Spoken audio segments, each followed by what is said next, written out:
baso Old Trafford enra nanya sem ketwa Manchester United, Christian Eriksen, first goal. Na Bridge Massa, a man for Tonyum, Old Trafford, ye bought 35th minute.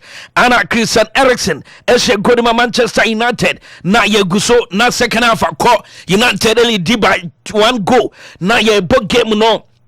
Na changes ba Lebarante fan Alejandro Garnacho ebe Ahmad Diallo ednifrim na ye bot game no Lebarante fan Sam Lemas what no sia kan edema tima ye from SC20 akwano 68 minutes ano take kanom na ye krekram na United ye changes Komenu Ebambe Christian Eriksen still never far Rasmus Højlund ebe Marcus Rashford still never far Mason Mount ebe Joshua Lebarante fan sexy Eddie from still na emfa changes in the course bia Old Trafford N no mo she jama ye start game no ye kwaye na hwa ye din ye mfa 2-1-1 and a game no enso etima kopiam tuwe eye UEFA Europa League matches etima eto general results na yetimi edama na yekopiam enno La Liga match ba konso no etima eto dwabaso na tim no etima che Hetafe etima promotion me kaba ko Hetafe tim no entima nshima da baka Lewandowski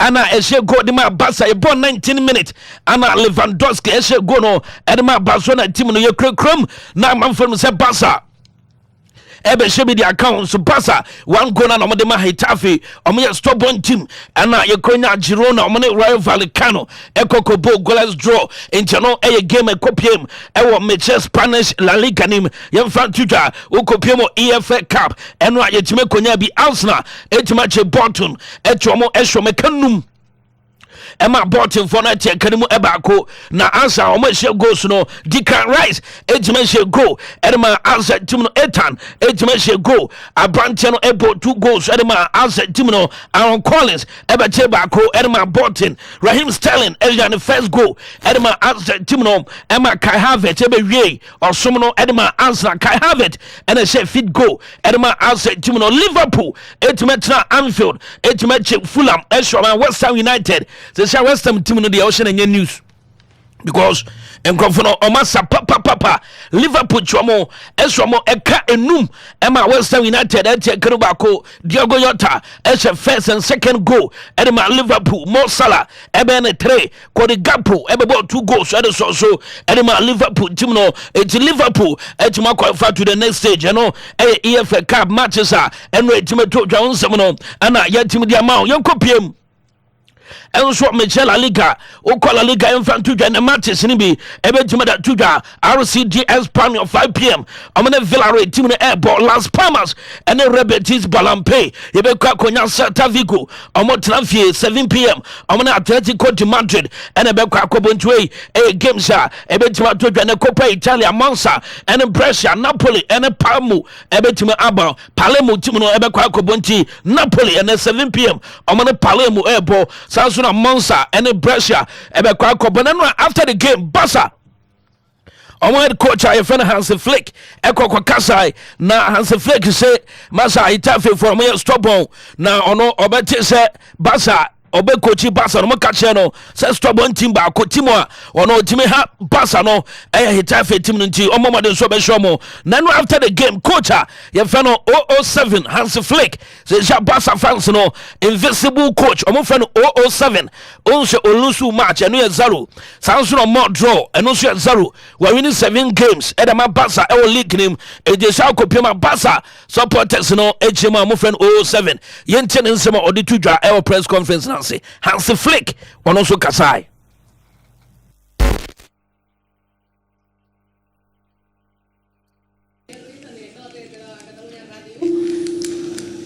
Funciona? Ahora sí.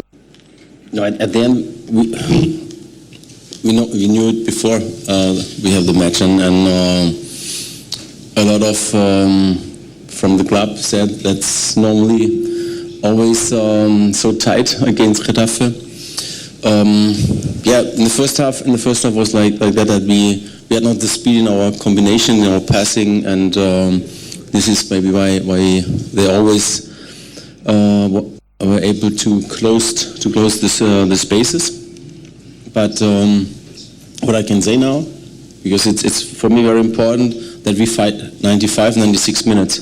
And I'm proud about that because the team not only play football, they also are able to fight with a fantastic mentality, and also proud about the fans because today they realize that we need them, and they do a great job, the same like the players did. Okay, and then some hands a flick, and it took your soul, but Passa no, send everybody can it to John Passa, and Pennyford catching say, Massa, he traffic for me a stop into Choma, my own time, winter and ra, which you might show my cabako, Nansen shouldn't be Kobusa, hands a flick say, and no parents and more goes, never mushe, only one, and I'll say one no oka only. Now, Oshatana, unya points is saying, I can say 3 points. No, Buzano say, you win one name, you point saying, I can say, Munya 3 points, okay, and then you only, and then some hands flicks, Aquano, or Kafo Kakra, or Kachans and Johnny Nona, young Copium, and Brantia Fen Juice Kunde. I cannot cast and be optimistic as Zavihuna on Chani Biem. Juice Kunde say from day one, Anna has a flick by on Omu Dinkomo, or say first training. And who said Massa players in the shot said come and say hey I'm finna your coach or say first match Bassa every now say okay Massa say who coach I'm quite your friend Juice Kunde or say Massa we can see from since day one or say Hans Flick a world class coach into our Bonabaso or say players and some will be enjoy or so share anyone on say necessary will be enjoy training after mad day or enjoy your day. Or say Pano say Hans Flick a world class coach. Or say from day one up upon the training regime cry. And I may be say hey ada Nazavi training ben on the omoye Juice Kunde so ankasa kasa same way and we have some say Liverpool as a kwam piaso say Mo Salah mo jiri say next season or call.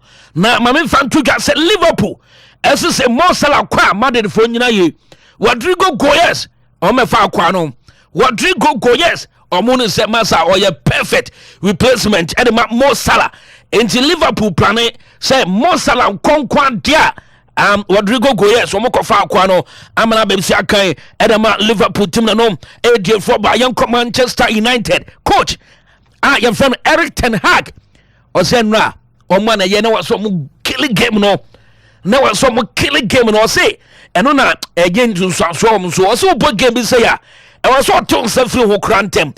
Name Manchester for my game near ding.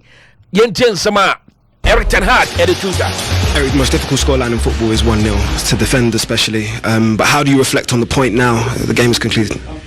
We kept them alive, and we are 1-0 up, controlling the game.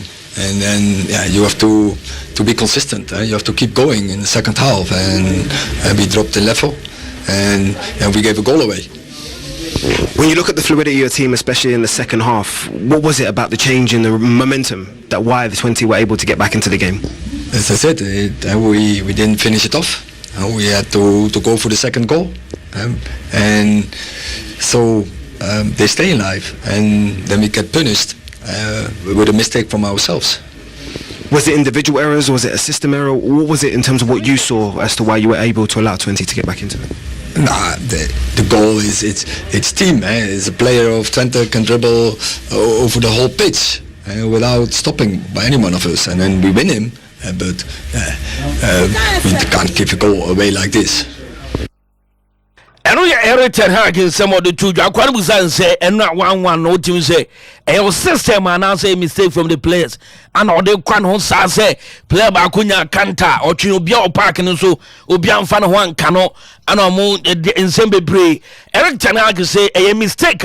Omo yes so omo ntimi answer second goal and the man game no ebe thing and the Manchester United you know kopa me gina so na me dey amano nsem no Thank you very much. Yes ma me ncha quest mobile ono we buakwa uti adwumadi na Cosmos ne Parker omo nyina eti adwumadi no kopa Lebarante. All right, thank you very much. And here Tiago Alcantara ne tinikana ninya say family home card man ne yedi nsem no so yedi ebrana utima no pede ne so mo e ofa 90 services nso ho no ma ene so awon se brazo so timi kwa adwuma ebeboa na afi oba no enya ntoba se ahwa kwa ne yipa na didiem na agodiem ɛne kyɛ biribi a ɔsɛ yɛ ma akwa no ɔyɛ fine bia no ebu ɔkwa no ɔyare bɛtuma make sure sɛ ahwɛ no kama paa nti family home care ane yɛ kamfo de ama sɛ fo ani kyerem na ɔmo nso ntumi mmoa sana health care services nso yɛsan ɛwɔ fa bi ɛwɔ yaso yɛ na deɛ wɔm nie ne nyan sɛ onipa bi na yare a yɛbɛnya mmerɛ yɛbɛgye mmerɛ ne yɛahwɛ nipa no yie paa ma yadeɛ no ɛnso atumi akɔ sɛ nipa no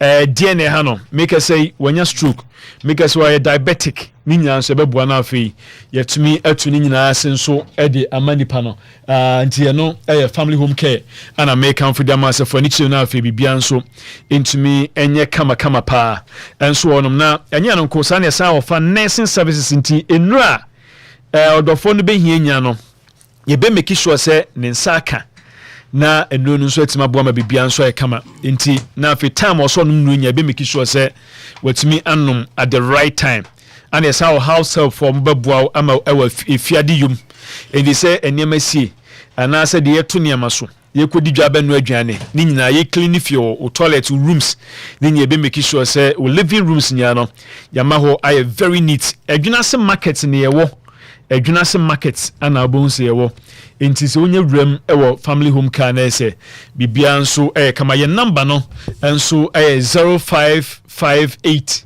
08 4749 0558 08 4749 and also for 0598 594726 0598 59 4726 na when a family home care nso atumi abɔ nkɔmɔ nti ɔma dama ana yɛ kɔkɔ stories ne nti bibia nso dana akwam kama nti yɛbɛtwa mu aba na yɛba na yɛde nsɛm nti mu nya no nso atumi ɛde ama na saa media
Yen Semre Besha Sena for the stories and so Eddie Ama Obia Wuti Sika 89.5 na Ebesha Senso de feed the friendly games are and so to Jan so go say Future Stars and Okwa United the Kobo anima face game no Future Stars it to me Okwa United Ebo Mekaba Kwa mo entiment Richmond Techi and in the only goal and so my Future Stars William Afua ni team friend Future Stars it's a branch and a share go no and so Edima my bro so Echi Okwa and I say Kuma Woman United in Suchamo a Kaba comment Nations FC and so actually Bobo Kwefeno Susubri Banaze Subri Royals or Machi Subri Royals Abomo Ekadu ama Subri Royals nso atumi ateka no baako enti no so game a atumi akwaba so na ese de wonsem no e de break for na yemram e MTN Ghana Football Association awards a eno nso e ba so ne simpa ne fochim a na ese we no MTN FA Cup no so awards no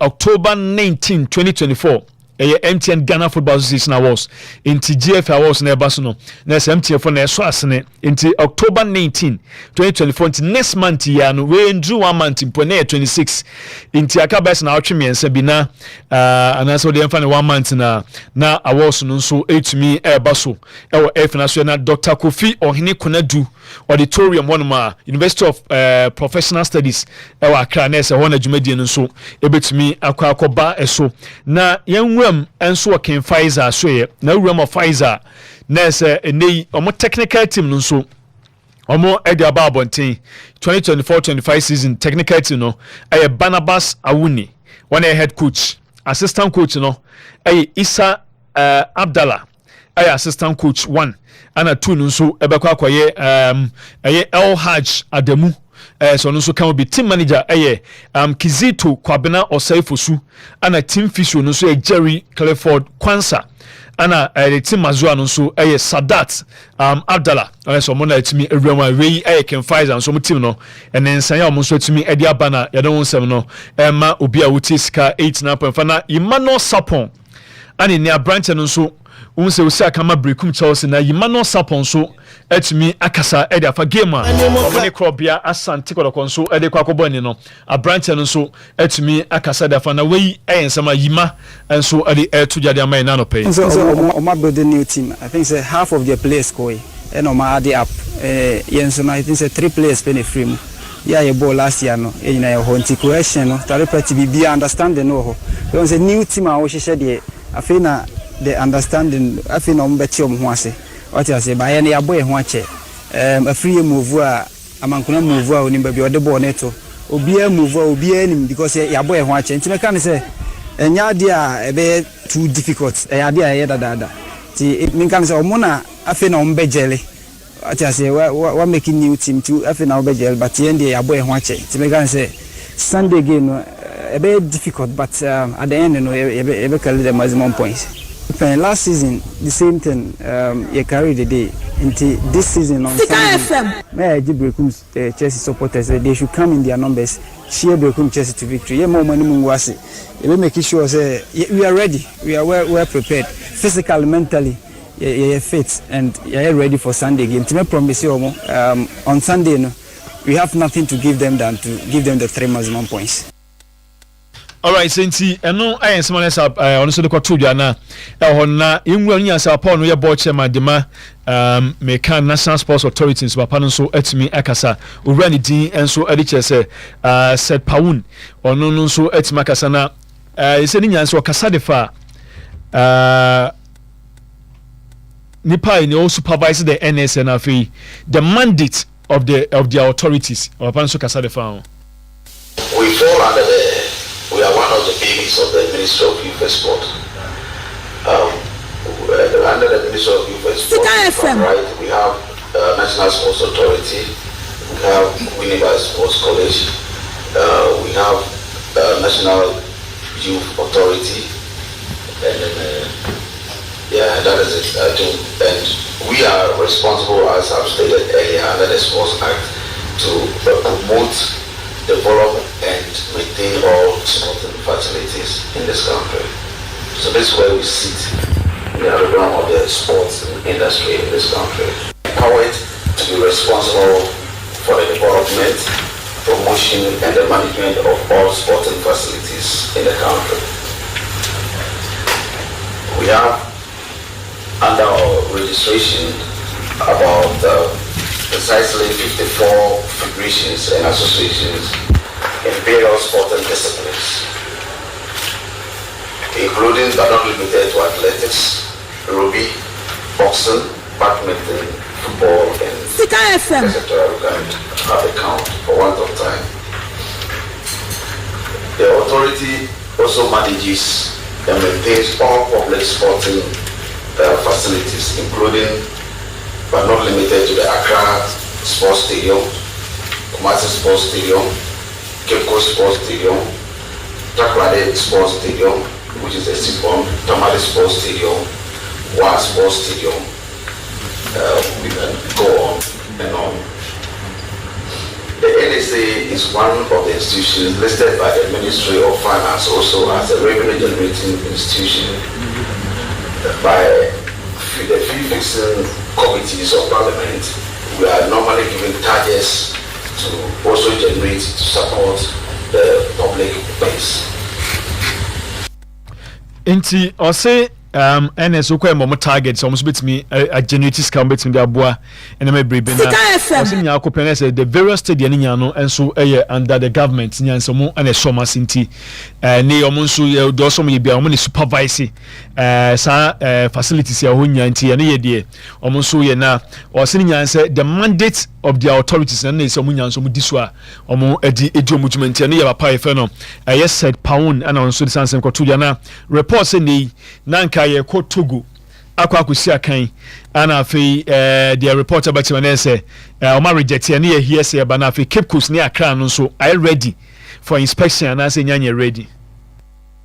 I think some of this committee is a serious committee, and I don't think that you would want to bring in a hearsay or yes, or media bloggers, you know, conversations into here. It's not verified.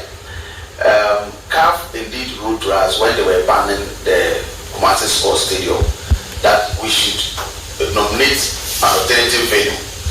By which time they earlier on, based on the earlier inspections, has ruled out Cape Coast, has ruled out Tamale, has ruled out Accra as possible venues for our games. So in their records, we only have Kumasi.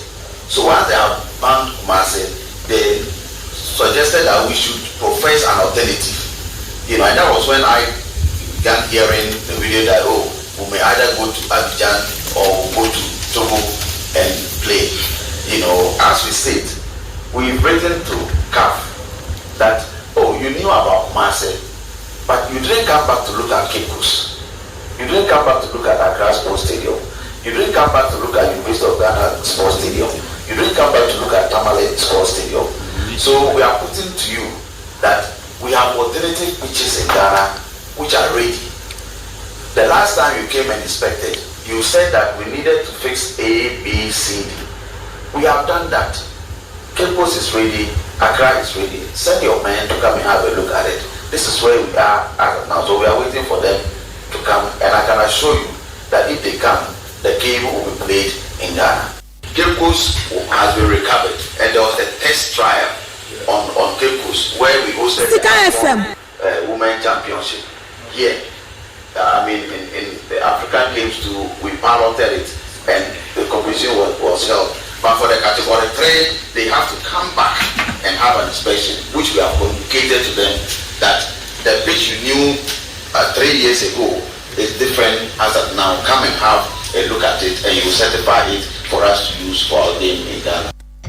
Inti otwadum ba ne nso ebehu se omo so mani jinwa na so mani nyihu a na ese no chema na so matima recover Cape Coast Stadium no as a pitch bi bia ya okay wo se best in few mensa don behu ye ne ka behu ye nyesa ne na esitie na omatima recover Cape Coast Stadium wo se the various stadium na na ka for nyintum ti na babanyara enti we ni sie no omasa de akoma cars omma mehwe the other stadium kan ne other once no na so matima di hu juma ebetima usina papa sa chi wo se NS omo rent babanyara to deeper life for no almost 900,000 cities.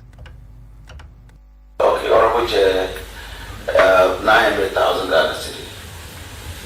So at the time the facility was rented out and all that, the meetings that took place, some of them were part of it. Did you do any digital assessment to see maybe envisage the damage that activity would cause as against the amount of money that the facility was being rented out for? Yes, because I'm on top of my brief, so I can say yes.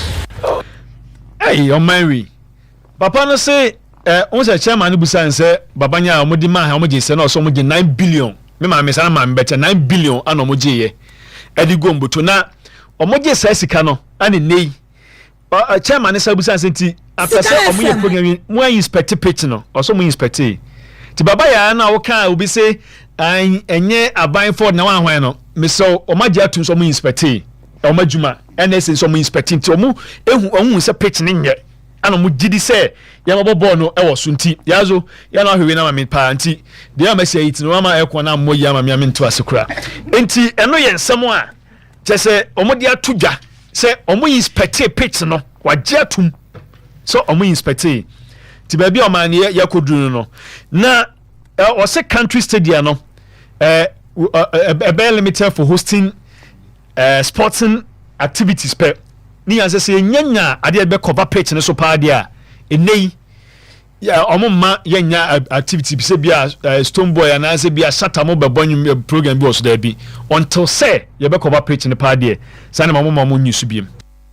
The media can have a headline that we've directed that our facilities will not be available for others non-sporting activities that would include the usage of the pitch until such time that we hold claim to pitch covers.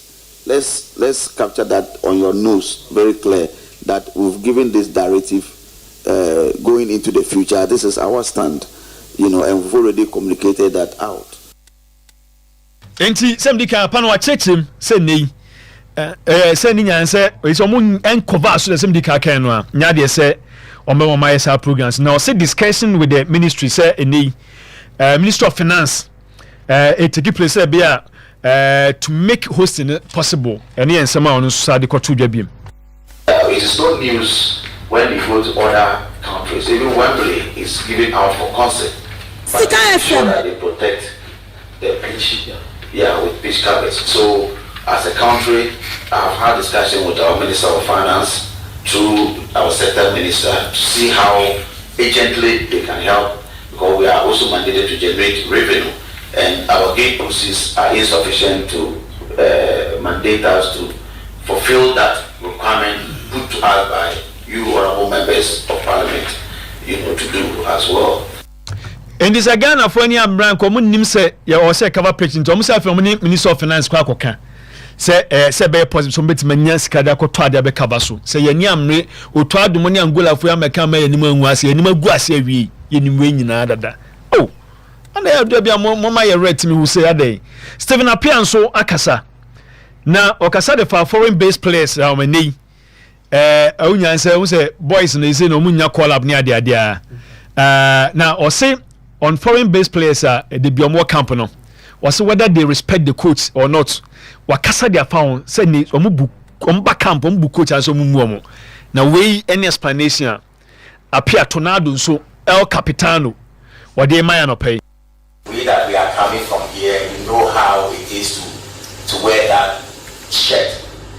And these foreign based players, some of them they can't speak our local language, so we go to the camp. It's not like our time that after lunch or after dinner we see them, we try to interact, we try to mock each other with our players and all that. But today if you go to the camp, because they don't know the culture, so they find it difficult to adapt. But it's not a matter of respect, or they don't respect the coaches. I haven't seen such a thing. Tornado chama se nyese bia players no omumu coach nemum because your culture no more any different. One of because be a bune mu nti find it difficult to be a omani enyama no eyepe ebe penti no yensema tornado nso appear nso de kotuja na ebi na ze coaches no ebi eje ejinamude na samafo chima say sika kwamped mo yedi tuo mo karekwa ya na emma na tornado nso de na wo ka dia fa ho.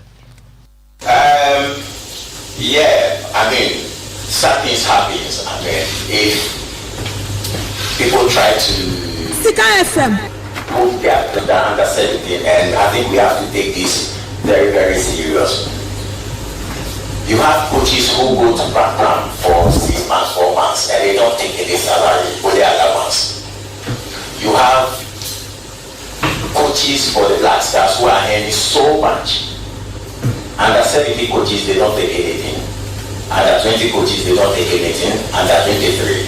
So if I'm a coach, and these things are not happening to me, and an agent comes and he wanted me to take his player and give me some money, I'll take it.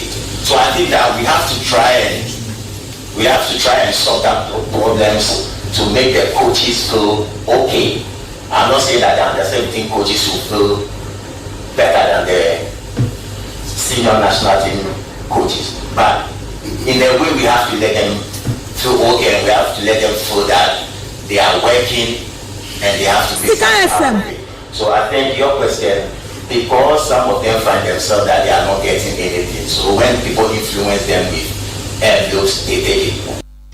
Into assessing adwuma no me bu akwa market chane ma obitima ko gian pram best 6 months now boy adwuma mo man ya obon se ugi na allowance e de man obon se na kachi akra mpum ma na obi ka se family player ba ade no onye obeje na odi player na kwa akobo nti ni nya na fisuro and bande se de obi e kan de na Black Stars players no eze obi a so ya so munya committed na tornado nso wahu bi na de na nso kan fa ho. It's not only the captain, but players who comes to the national team, they have to be committed. I'm not saying that. They have to be committed because you have 30-something million population. They have selected 23 and you are part of it. It's an honor. And you have to know that you are representing Ghana. So whatever you have to do to make it work, you have to. For the past 5 years, we are struggling. We are not seeing things like that. So I think it's not only the captain. You can be a captain and you can be a good captain, but that doesn't mean that you can win matches.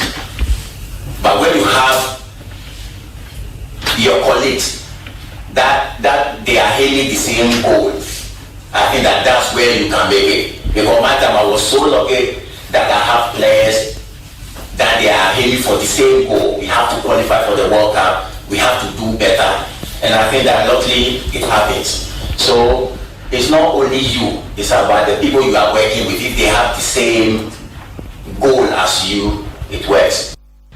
Enti osinya captain kun na also bia committed na de omo yesa nya enipa na no mo yadwuma no se wani swade hu no omo so sa ni swade hu ni bia eboa e madwuma gina mudine eye ba me ka say ze mra 7:30 na MS Sports na say bracket on also ba 8 so mu go na mo de ya de no ono ani swade hu no oni binti esa na emonti wase mu nya so mu di so mani say yempe ombe so mu ye bibi ombe say qualify pe say bon edi crew wa yesei ni nya timi eboa say local players here tornado omonso nya bi mo na eno nso de na wo ka fa ho.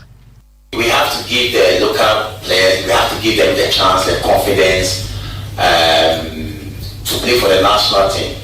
So in our time, even there are certain players that looks as if they are key players in the team. We were not key players. We have players like William Zero and the rest who were pushing us. So we have to make sure that we are not going to allow them to take our positions. For example, when we went to the World Cup 2006, Jose Kufo was a top defender. After the game against Germany, after the game against Italy, the second game against Czech Republic, it was Sheila Alias who was playing for Portugal. He came in and he stamped the position. Brilliant player. You have Abib Mohamed who took Adokwefa position, played number 3. Fantastic. So in our time there was a competition. Today there was no competition. So some of the players, they feel so cool that whether they play well or not, they will play.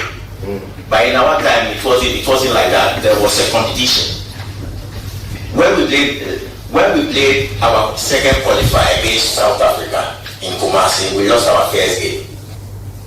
We beat South Africa 3-0. I scored 2 goals, but I wasn't the man of the match. It was William who was playing for Liberty Professional. So this is the difference. Today we don't have such things anymore.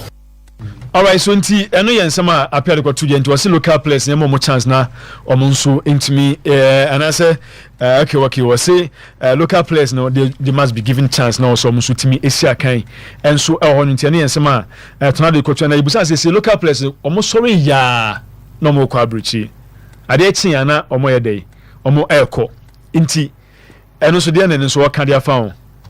We have our players now running to go to Tanzania. It's a shame. They should rather come here. We have our players now going to Sudan. When we played against Niger, the number 7 who was the best player on the pitch, who played for Niger, is a Ghanaian. We have a striker who won the Goal King in Ghana Premier League because he didn't get a chance. Now he's playing for Togo. So we have to give our boys, we have to give them the chance.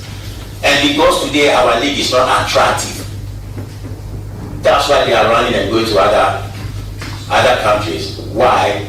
Because some of the boys are earning 300 cities. They are earning 500 cities. And at times they have to go beyond 5 months. They have children, they have to take care of home, they have to pay their bills. So somebody will come and say, okay, I'll give you $800. They will go. That's why we even open a free gate against Accra Sofo empty stadium. So we have to try and look at those things. Okay. Enti there boatin so akasa. Ni nyina ba yen football yi. Yen football yi there boatin so akasa. Na Derek nso nsimade tuja no. Yentie. The FA need to wake up and do something because this is their job, to make sure that all the fields are good for the players to play. The only thing they care about, for me, I'll say it and say it every single day, is money. We have players come playing in Europe in a good field. They'll come and play in the pitch. Sorry for my language. And you expect them to perform well and you expect them to win games. And if the win is not coming, then it will be a problem. The FA people know what it means for a player to play well, to perform well. You understand? So you cannot tell me that Thomas Partey will play on Arsenal field. How look the field is, the training facility and everything. And he will come to Ghana. I'm not asking for the same pitch in Arsenal, but at least they should do it better. If they care, the FA care about football. They have to make sure that those things are done before the players will come. But for me, they cannot put any pressure on any player that they are not playing well, they are not performing well. It's coming from them. Football play outside before we go to the pitch. So for me, they have to wake up and do something about those things. It's so sad that we are in that kind of situation right now. We don't have to be there. Ghana now have to find a field to play a home games. Oh, come on. We are too much for that. So for me, it's really, really sad to hear something like that. And for me, I'll say it again. FA need to wake up and do something about it. Okay, anyway, you see the two Jose.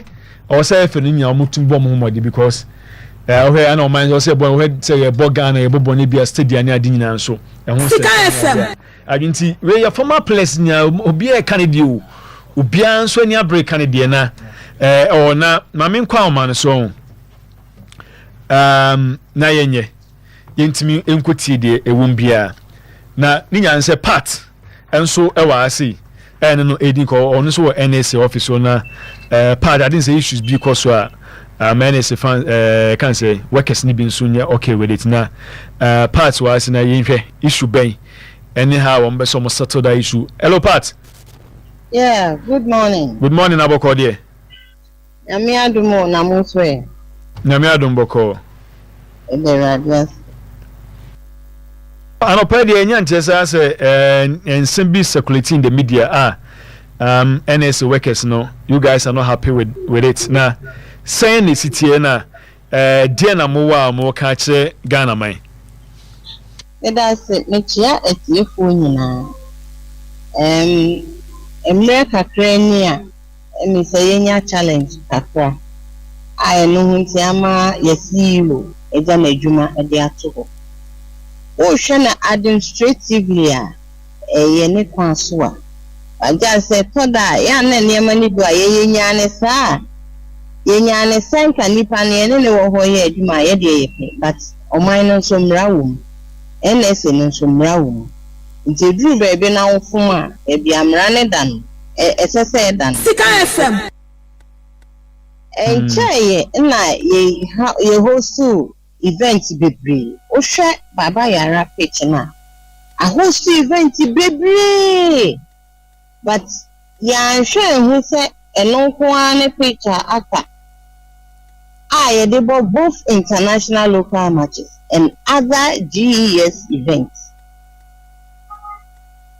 time bia ye bedi dwuma bia ne ye make sure say the next available event na pitch na ye ready ebetimi say at any given time due to the pressure and the activity on it ye jitu normally bi wo ho a ensiesie na kambia no e wo ho a quickly etimi e de ye na ye tie nsa efiri ho for the next event ya host a lot of events between the bia ye dey dru ya ene match ya nke ye bebo wo ye expect say bebo wo ha emma so ya afi o mu hwehwe venue mienu aboy say Cape Coast ene Accra ena ye hwe say betimi abowo ho but next match ne dey definitely ye betimi abowo baba yara me pese tiefo nya ne nti ye say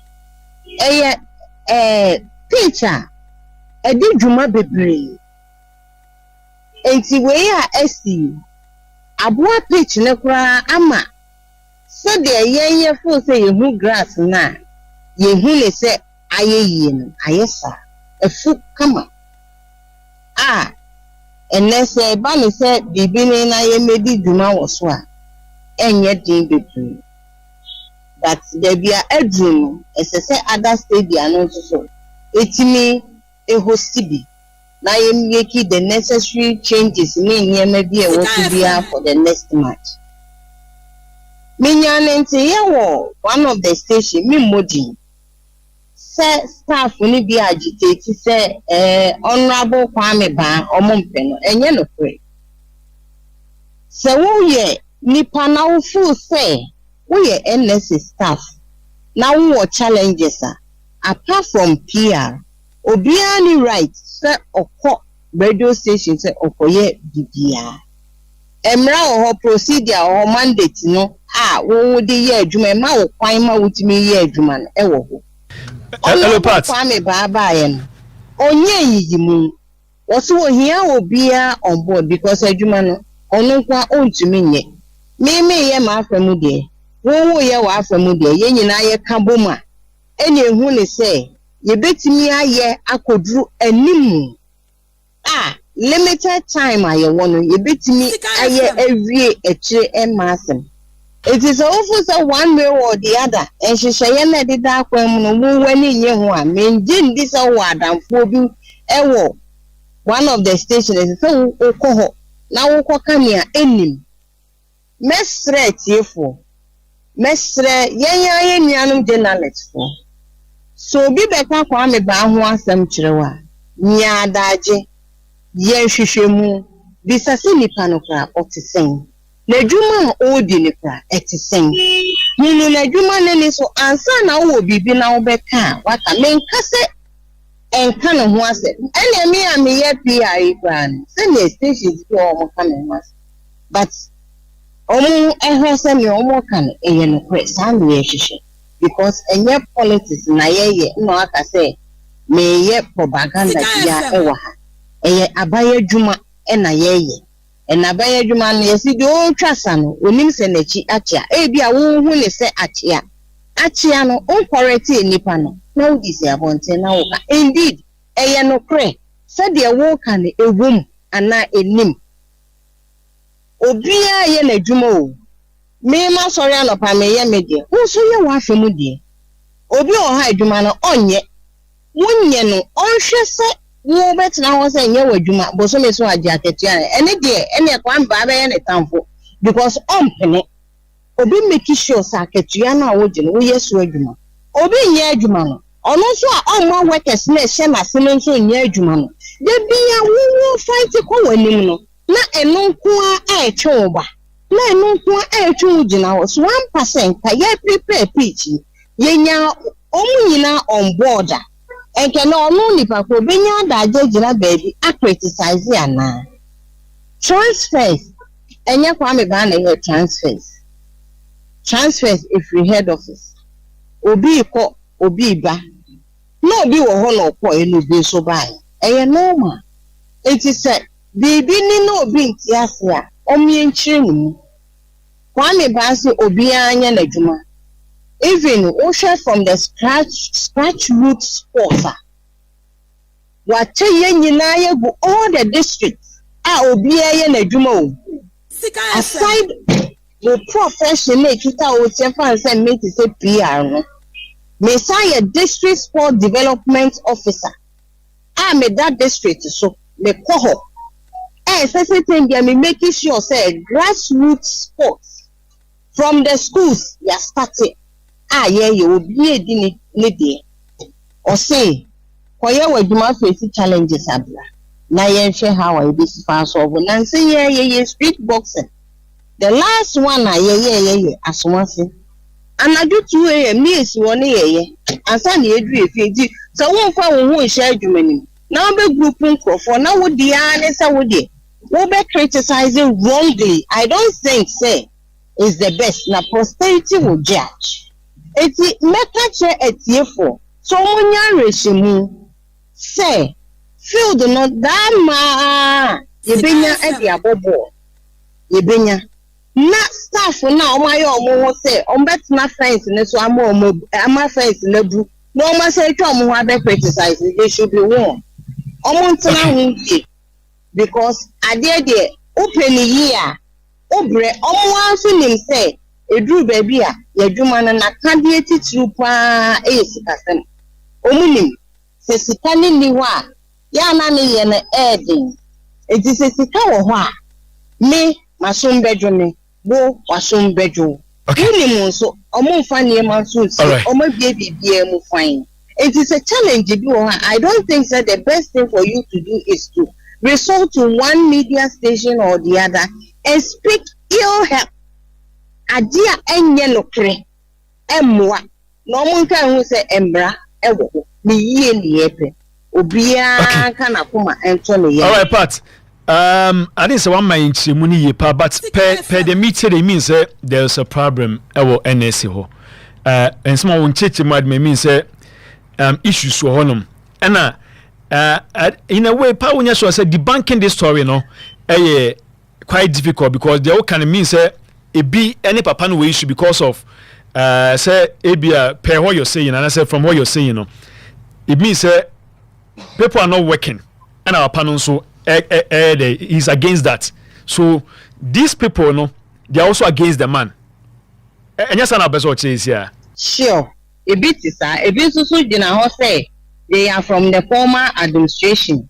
And you know once the former administration is gone that's all. But so when him say me mandate I fa me we adwuma mu ene say me ye adwuma na pe edimpa ama adwuma na I don't think ye nyina we were employed by one director or the other. They are no more there. But the work is so ongoing. So okay. You can't sit there and say me the way na fa me only want me nye adwuma and I may dey amepe. All right from day one you got it all wrong. Orientation papa wenya I say when you be now waba no or church say adwuma no ye ni say now one person will be sure one person will jack it na wo tena fie na wo jack it so pardon me it means a section of the NSA workers want Kwame Bar out because yes. They are not his he's not their man so they want him out. And in government institution, we don't do that. You don't say where the onyame mame ba, we onyame madam for. What the ani say dini pana so ni madwuma no no owo ability to work. No onye yiyimu no ka mu nyina ma bon say adwuma no must grow. What is your challenge? Okay. So we all have to come together. Then we work. He is a good man. Oba yeso wa boy adwuma. Awo gu so boy adwuma. Enti fo nya rehyemu. Se wo ye dia. On free outside Ghana ne bae. Wo ye dia. Adwuma die. Ye friend of workaholic. Media guys na enim ne de omu ne meji omu de friend ye workaholic. Onye adwuma ni we ya on resting. Enti nya rehyemu say adwuma na be fa ne ntoma ka afia. Na yemfa paibo entanechi. Ni nyina yenye ebeyi nso. Okay, so part there now okay dey say aban adwuma no nye say Kwame ban na fa ni panase bia mo wonya na aban na fa mo. So still it means you are working for the government. Yes. And as a leader, Kwame na Kwame ban fa so e dey solve that issue we. Waka wo mu nyina bom, waye meeting series of meetings. Akika mu nyina mabom. You come on board. Don't sit there and say, me de we na de me ba enti me de na adwuma ba we ya na bibisa. No. Or say bring it on board. No idea. Me my idea. Kamboma. Ye betimi am adwuma na gina nti fabra. Fabra ni enye adwuma ne kom. Enti one de ne pono no wa bia to wonye yi mu. On can so your favorite of particular people. Or see ye nyina yembra on board ye me. So bia ambra on board. Ye nyina ye adwuma. Okay. Pat, now we cast stadium. We short one. They say no. Would you say the bear pan be available for football matches? Pitching. Yeah, patch your pitch no. Na me andum pitching dey. Initially, na ye free say. Na ye free say. Once on my red draw ni dey. Once on my red draw ni dey nka. Ye nya ample time na ye de aye, but ye any who say next match no. 7:30 sports. Ahos ewo ho so and she say na ye de tutu akwan mu no.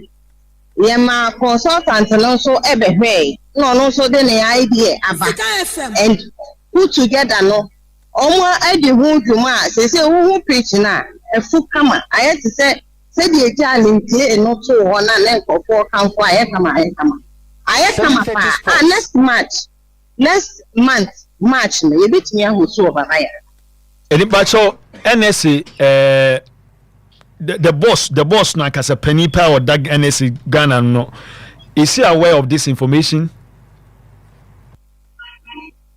Which one? Oh, he say can say man said the boy acting Mr. Bawa, but I wanna bo Haruna Bawa, but no Majid Bawa yeah. Oh yeah, wait. Okay. Oh yeah, wait. Okay, that's good. But I am more updates. Okay. Because now no more share no as a man come baba ya de na kan na so mo ka keep kusni akra intina me busa say they aware of some information with the man of painting mami busa sa. Yes, omo ya we on say half no na a redraw. Into one redraw for now no is a so share alternative picture. Omo de be eno ho into tie na no omo ye no. Ene yensu egusu a na ye yensu ye into once in the absence of any field event no. Ama page no any come on. Okay. So for October March is out, but November 1 definitely ebetimi ahosu okumase ama ya bo ama nkofo hu say indeed the pitch is okay ebetimi aho let's say the half for the letter ne ba ye ntino when is status intro me bo wa ba ya half no mo hihye no ya na very complicated kakra. Okay. Enti o de command say o me age so no ni miremu no ye ready so we ba the sha so alternative it's a so mo pay 2 pages no then no kra no mo twi o mo no so kra na ya asem but I'm hoping say they will get there and then choose one. Okay. So definitely almost share Accra and Cape Coast choose one. Now from now till November next year. Any Black Star matches, yeah, I bet me who show. Okay, so next, as it stands now, there, club football can be played there. The patch of Brabby. They say there's a club football there. You bet my bon Babanyara. I November the end, you bet me who show Babanyara. Make club football, say be a Kotoko, man, saying they say a Quenya bar, or bet Messi, I can't knee, or Babayara. Kotoko. Na me busa. Be a Quenya bar now. Kotoko, the end day. Not possible. But I'm saying you close to you and you share and deliberate you. Okay. And they prepare purposely for Black Star match. Okay. It is a real Black Star matches in it. Yeah, I think say and paying for better as a normal be my be a payama protocol so I be because say matches no more and then I am not page no every. It is a percent page na tonable. Any fine. Net me Bob last time matches in meaning say any day I got to Obesamba Babaya name matches in. Okay, Pat, yeah, that's spanning to more than but wait a minute. So my last question and some but anti deeper life for the program, but your sena or Mudima NSA Wadama Mujiomo. Honest speaking, me figure be meeting no air, said you were watching the air na. Maybe say initially Obianka. Me so as my money matching, me money near. Man town cause when missa. But your mama me who you say how much enough amount. Cost of maintenance in our much any agreement, even near our challenge some of the washrooms from perfect my any. It which means bibia na bibia wona kwema challenge bibia anyhow but say yes any day omo asori for no kra no yen kuma se for ma moya mwe omo ye bibia wa kra international na ti. Okay.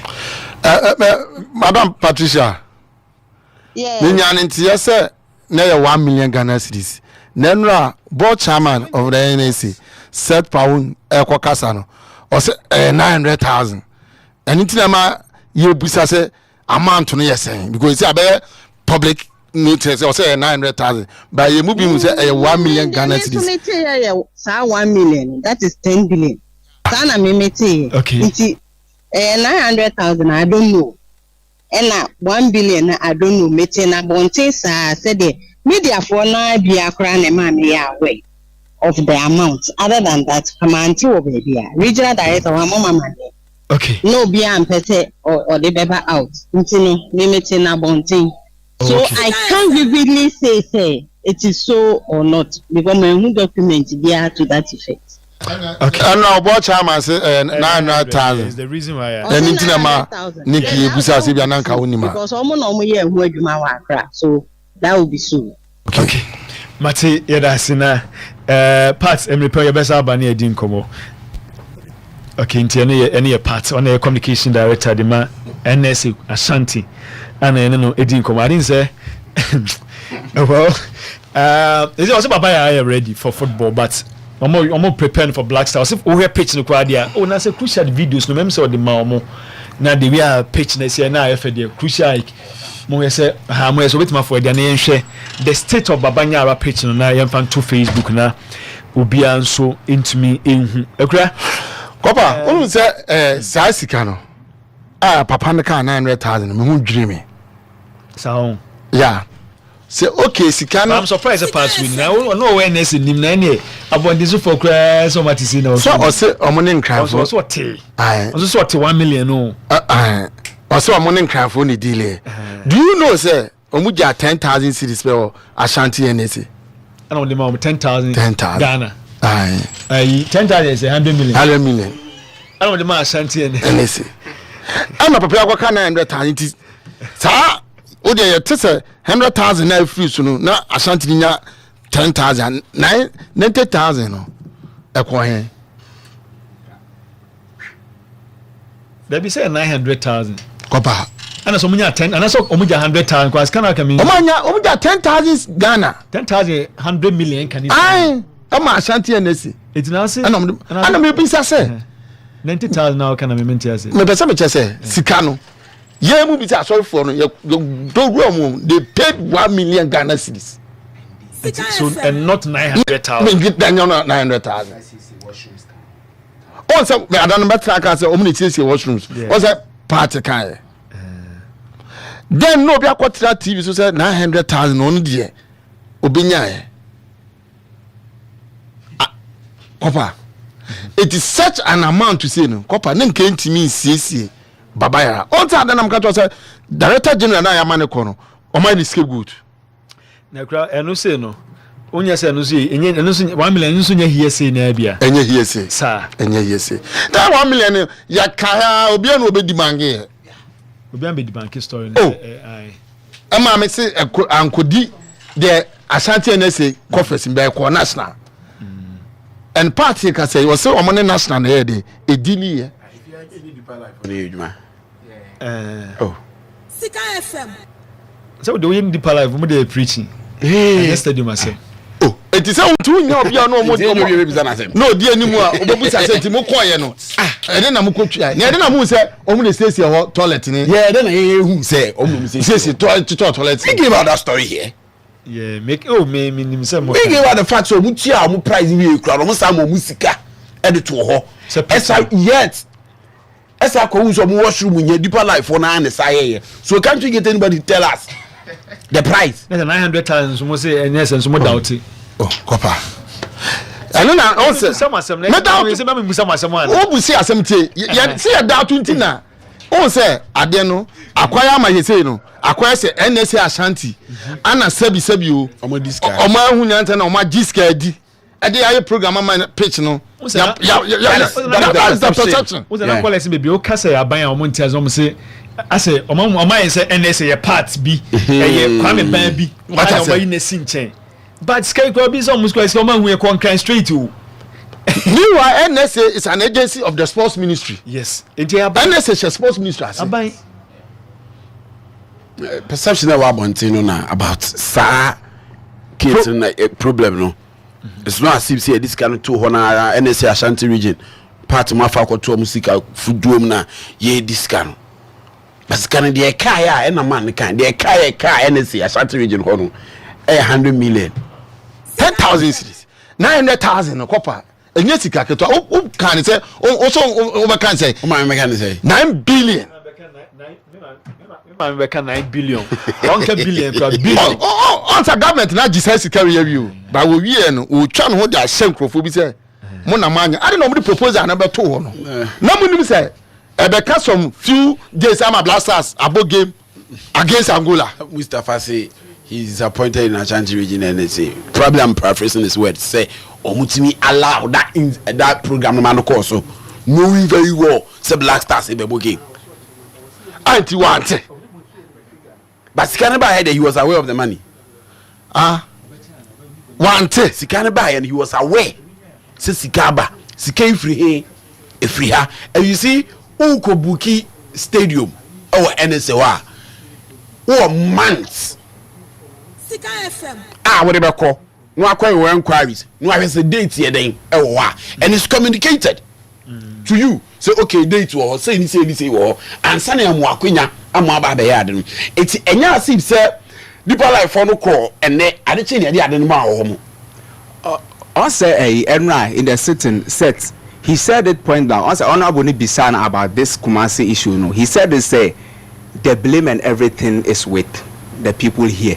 And then it's Ashanti region. Yes. Okay, I was saying for my Ashanti. He said they are and when on your Kenyashi, but say he's going through rules and then or call a procedure, legal procedures, mu say omo be hwe no my head omo dey atwe na so. But me no. The funny thing was about this same also or contradicting no. Yeah. The same man said say omo be inspect pitch after the program. That is what. So why do you blame the problem now me say back. Oh say but was so inspect yes. Obisa he's the board chairman. So why is he saying that? It's the board chairman day to day affairs oni. Okay. It won Paul one mirror no set on transfer. He was giving a report. I remember no. It's the then director general no yeah any scapegoat. Owura Doji. Yeah. Owura Doji. At that time with such a big program ni huge amount no. Into we feel say Kwame Ba as the regional director. Kopa ono kwa betra say ye be say na blaster will game a binding nim sports ministry nim say they say na what take this decision say or the comma rent one here we say pitch better recover for that game the money ni kwa no man fancy kana more say pitch no I don't know how the mon kan no because some your subordinate team mo ba say mo yigu wo so mo ba say mo yigu wo so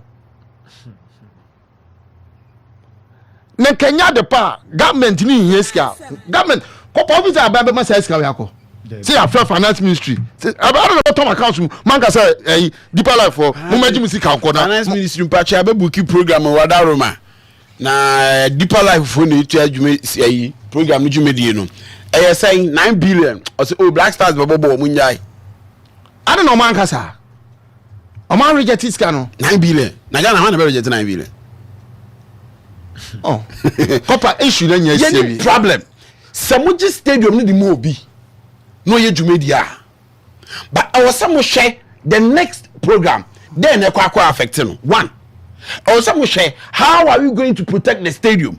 Ye we are a crime man here for services stadium no. Sanya beya ebia book se say wa enko affecting.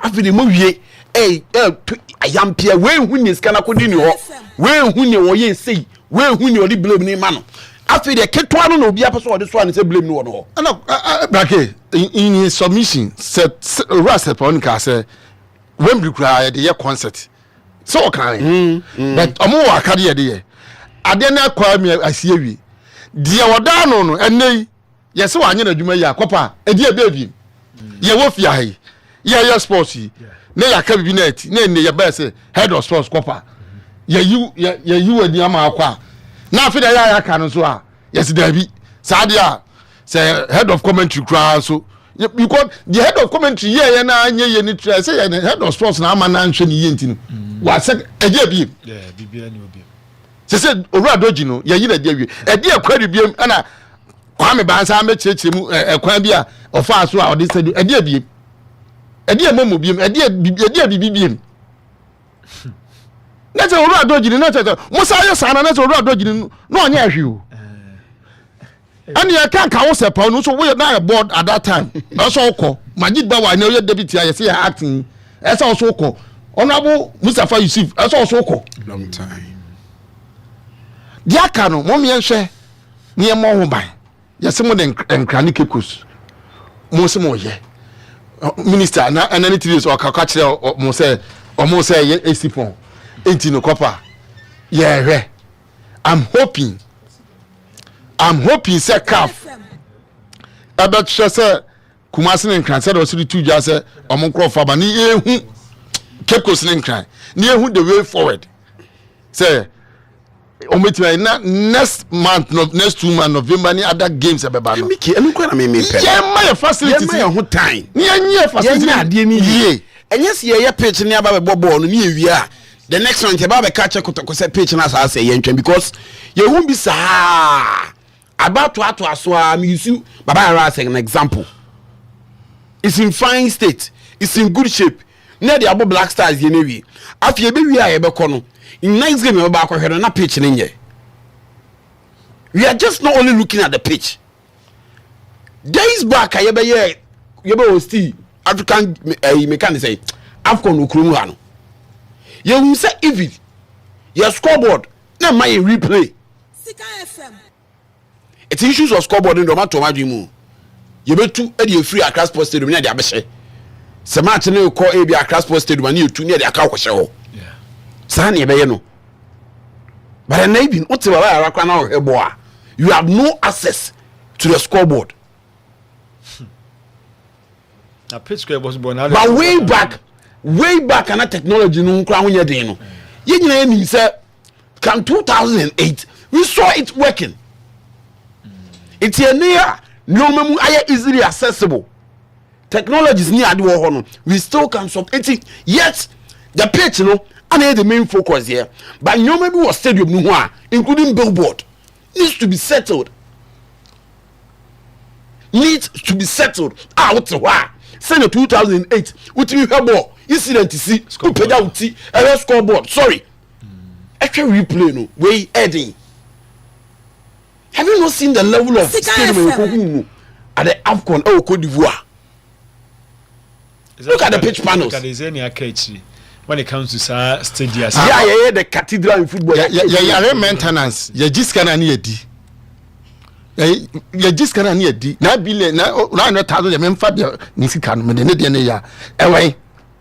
LED pitch panels now. Also, I saw from our finance ministry, said, or more Muscan Coto, and Yama. I mean, to the voice, maybe. The officer who gave the facility out and failed to recover the pitch ahead of the game is also undergoing disciplinary measures at the authority as we speak. So, what's it okay? Mamma, some of them will be a team. Or so, pitch now, or Momo, the minor, almost fairly say, on very recover pitch no, or more and no more dinko, like a frog, what they intend yet. The officer who gave the facility out and failed to recover the pitch ahead of the game is also undergoing disciplinary measures at the authority as we speak. Yeah, measures. What he's talking about. He failed to recover the pitch. On fire you and it's a pine and then recover the pitch. What generating scano? What be this canoe? What's wrong? On recover the pitch. When the Omobam wants some more muscan, scan about him. I don't know on can. More trans cano suma. I'll call finance ministry runner. Amano. How can they recover the pitch? And Santi Ampa, Modama, and it's carried the best soon. Momani Nana, Monfa recover pitch no. And the Coba say a year said ya, and the old son is a new thing. Oh, son, I bet ya, Mediatum. Before the game, Magic Bower, and it's a pound, no one now, Kruma. 4 or 5 days now, and the trapper is a pretty good, and it's in national Twitter handle, official Facebook, the pitch is good condition. Baba is ready for the game. And you know, yeah, Omokasa is ready for the game. So I didn't say the funny thing we say. I don't moment expect or more check his animal more man. And I said, God knows, say, if that's the case, it means, say that me maybe I mean, expect you. No, you can say, send to Kuntuko. Okay. He said, Mona more sabi expect a mucho moka. Our mono in him sign him, and say, yeah, attention, ye need sa expertise be about Sanima when it's me who say, preaching in your mumba catch say, I say, it's questionable. I say, they failed. I bet you a man first can recover pitch. Just a moment side free crime. The band is Cassima, you say free crime. Case where national issue in Tina are sorry, they knew what will happen. They knew what will happen. And on your margin say, yeah, Bafa Swako. Na Bibiania Nanke Jaede. Commander Makato, many, but no minimum attention, Baba so sending attention as Yabasu. Intina as a more finding excuses, putting the blame a game now, more body in an intina. No, I think say they have experts who beside they know, Omunim Babwa or Manye, Lebarante. Music Ghana, dear. Maybe come once in baby. Dear. We can be here. The penny aside maintenance coach or moon per se. Was it some make a man for scapegoat too? Yeah, it's no omu their share as self for because someone pressure money coat. It is a moment they didn't sell, but yes, and if they feel that they're down on or the tea at the maybe into the Get to the patcho. Simple number. Why you are no into they say, dear, get to the patcho. And only are there in penny for any mere. cause I didn't say be on some failure so when you na mo ase mo pese mo di blame no still pese mo di blame mo be say me de be medwuma yi ne mum de o ma se no ananye me nti ye mpanyufo no in addition to say ye ni maintenance culture how or say ye pesika de bonyoma ho ban no e ya chopa o mu say nim ye pride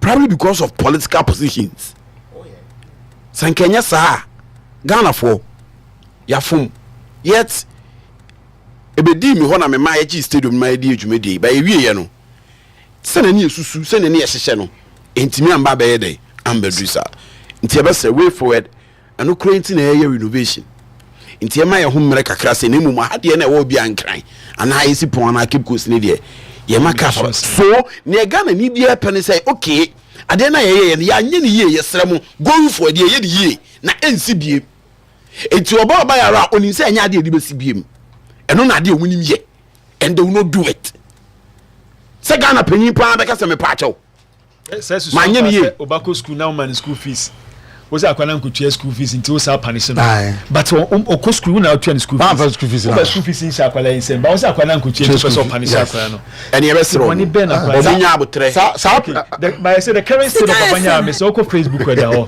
Sika FM 895 live to be frank we die the menu kwa we die efe we ni die aye kama die meni but o sa ka ko he no aho I'm correct. On picture. Oh, that's a token be the baby. First picture no. First picture no need there. No one. No one. Center one na.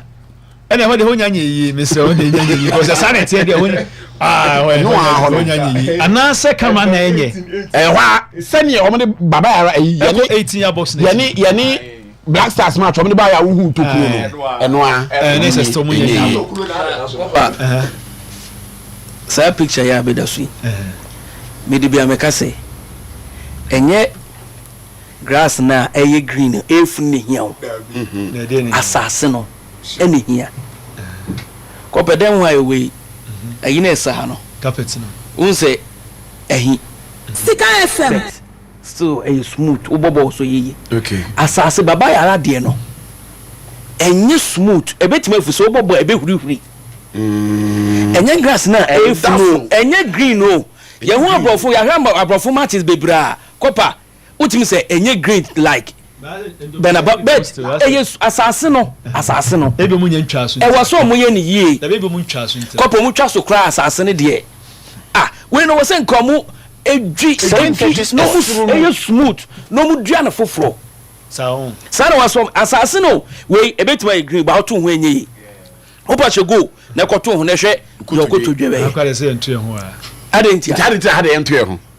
onso bia bobo atu enyentia Ghana onso bia sigwa atu opa ntino asase no enye pitch na asase na ankasa enya grass na hia yo omunye na enye smooth efuka krabia ke smooth na efuka krabia o de ball to so pass a ekọ kama cause some Europe be stadium be bia your ball season no madua na Valencia ne Barcelona 1 week no eso ye kwabo te sabontin o aka 1 week ne Valencia ne Barcelona first match na Liga aka 1 week na muso mo yo 1 week e green mo de ball sa weekend no madu so kwabo a awiabo se ayi ne bi awiabo nam so caterpillar edua afa so ma na smooth ana mo de ade no e be so na sa eno sa ye di eno na me fro so amebisa who su bia nyi wa na ede na nyi who say emrofo mo yisu nsin san yanka so ensin san yanka natural but o ma se carpet no ma be so park ni so kama they I say ye yisu bia nyi question was say kan na ye gbisa omo no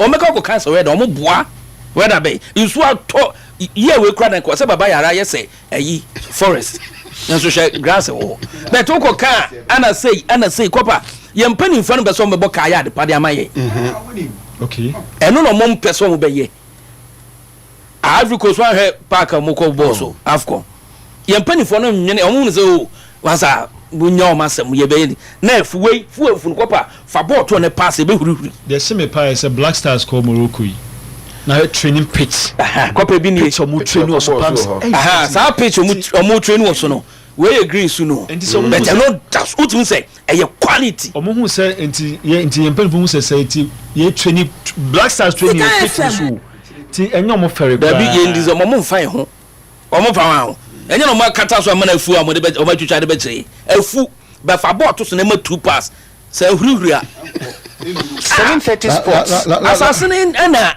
nsuo bi atuntim baabi etanka baabi afu baabi mfu ye no o se baabi afu baabi e no adom dom nya no ka jo say sisi ade aye green em so mu ni so mu ka green ni kire ya assassin na kasa na enye green atutom o ma 2 pass e be hurihuri papa green over foul course on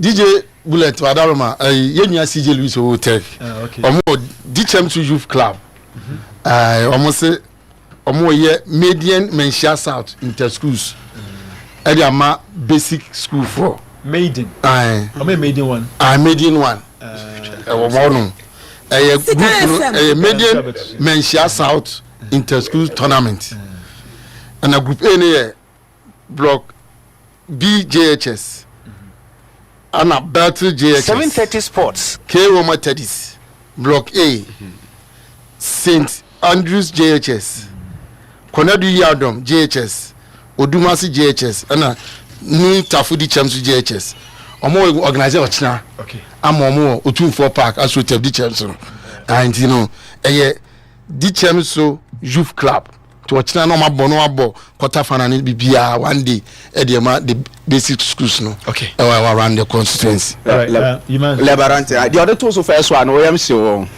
was that if from beto yeah na ya media but we dey be baso Lebarante birthday seja uni be be free we dey me ya Karen Otuo Serebo Karen Otuo Serebo say kwadaso former kwadaso SDA NMTC midwifery student at SCC we or twen aban no aban na wi yeah what kwadaso nti o say we so no a happy birthday one more say we so yeah it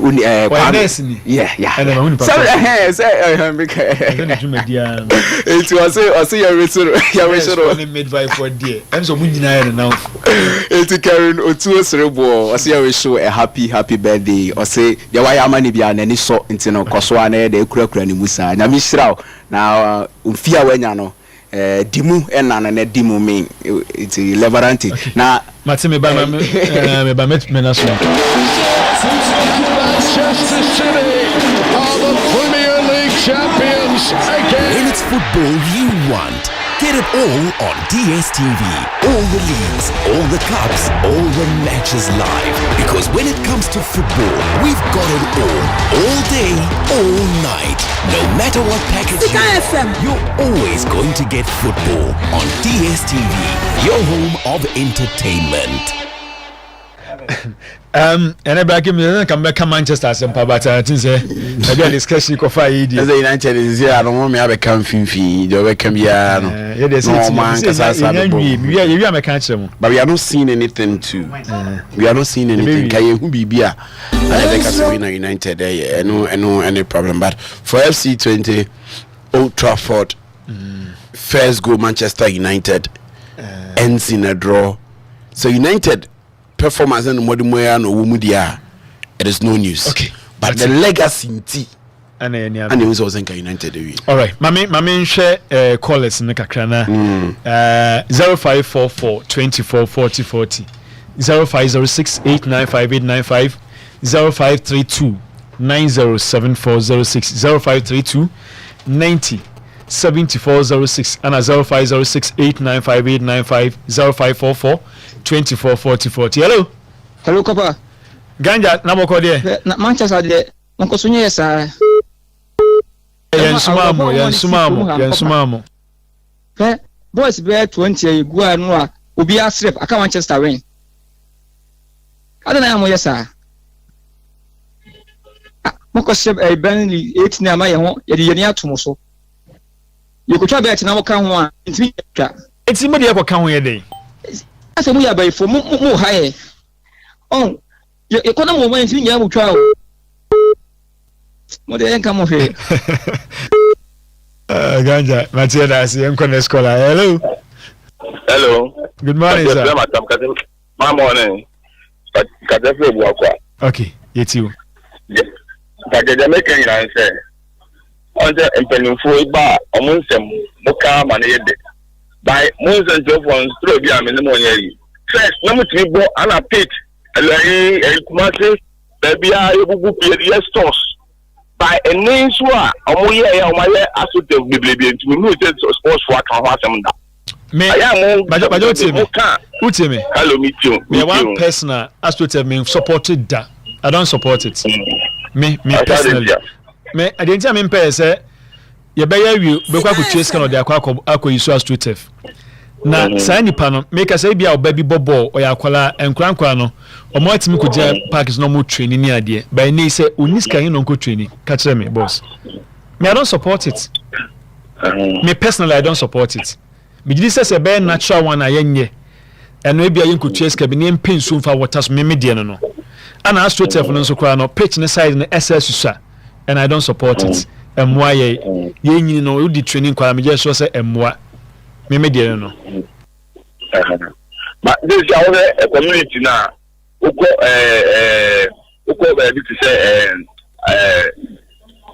abreposi anytime be akọ sa pitch that players was so mbobo over bantima ubeko coach center anytime be abeko no na go for ho this is interesting ninyina so say beba okọ brema say brema dey obetima tan carpet na kwa free so asay be brace say yentimi sa maintain enti ye be wie na mfa so bi ansa amaso yentimi maintain say ninyina say ana wo yine manin kasa okay free so ninyina say me ko brema dey me reho sa brema ho dey me ko me reho sa che say am say be yes aso tef no ho issue be dis be dey hello Papa, good morning sir yes I mean you say one of ya. Okay, it's you. The me brother of Pharaoh come out you for them. Yes, you say you go 24 no.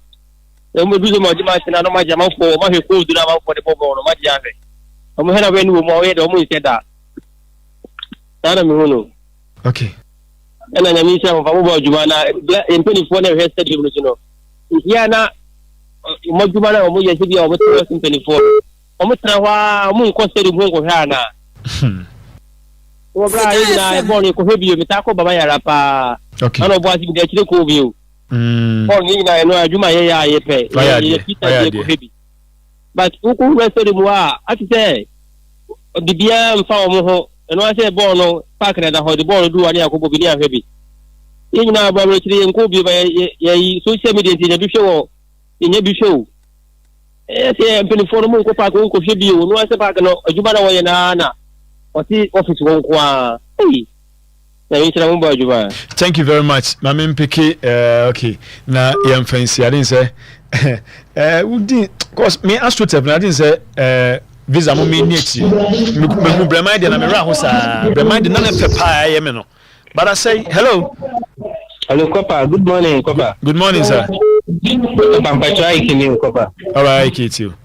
Na Kopa mpacho baba ya no asemo he Kopa time please Kopa on the park no you want de wo yakata I don't know wo de center o Kopa bo pa team honum no Kopa which meet na so which na obo ya wan ya go na ko toje park bay baba ya de no Kopa minister pe no my o me de Kopa wo pa one day wo pa ko he me 2018 news me say abo pa team so me nyai do Kopa 2018 achu achala ebi na say no my yanti Kopa pa adme ya dia omu ni dara ba omu nye omu ni ba omu nye ela Kopa mai ba dia mai mo ya de nya kura Kopa mama mfa ya nya bet biem efi na krome na so ne ma obi anfa man ntwa bet nya bo yesem mo ya sumo nwe yesem pa ye na edi e ho mama mfa nya investment bi yesem mo ja ko chamu o be 2.5 na Kopa ma say adi Kopa o de mo ni nya be yeah that's my pick last one la enko hello Papa, good morning. Good morning, sir. Papa, last caller. Islam will be in Freddy. What time as well? They encounter them. I'm on 20 television. Papa, you knew that. Papa, Nanta will go you be. And then once a while more. Was it meant slow? The other Nanta myself, Mama, you for no. And a jingle, so for question don't I say abo, and a pay abo jingle. One money, one to say, Nanka, how to talk to my man and come to Papa. The man you know, that's the coach in the Peta on your time, my Papa. Nina me yadu. Manchester nyame dia onti se minna mani abramo hey ready sports biz why you men fama bi what the make am enti why you know machine na the buy no o machine betima dum ha internet ni nyina yedisi na evangelist agwesi wan so the break through aba yazo ana fe bullet ana dey call Facebook na fe YouTube nti yedisi me producers near sports visa aka confederation league oni yima ana fe crucial like na production de manyame boa we chine besa ba